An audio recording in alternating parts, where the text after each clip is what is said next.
Have you ever fallen for someone not because of who they were, but because you thought they liked you first? This is more common than you think. In psychology, it's called erotic transference. It often starts with a subtle moment. Maybe you're just having a normal conversation, and suddenly, they look away awkwardly. Their eye contact breaks. They seem nervous. Your brain catches that signal and thinks, wait, do they like me? And once that idea enters your mind, everything starts shifting. You begin looking for clues to prove it. You start seeing signs.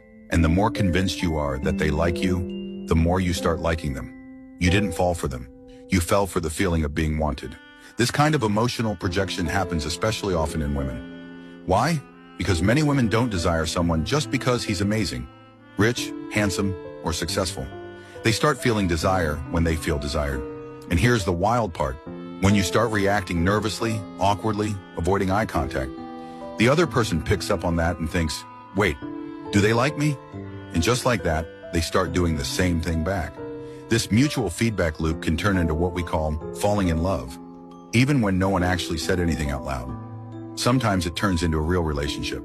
Two people misread each other and accidentally sync. And that's a beautiful accident.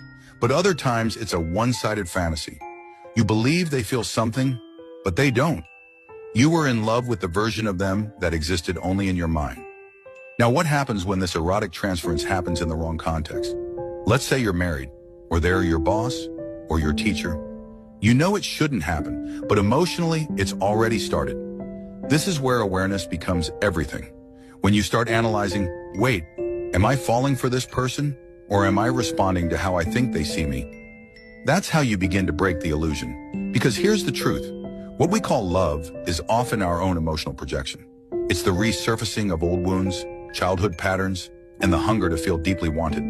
You're not crazy. You're just responding to a subconscious need that was triggered.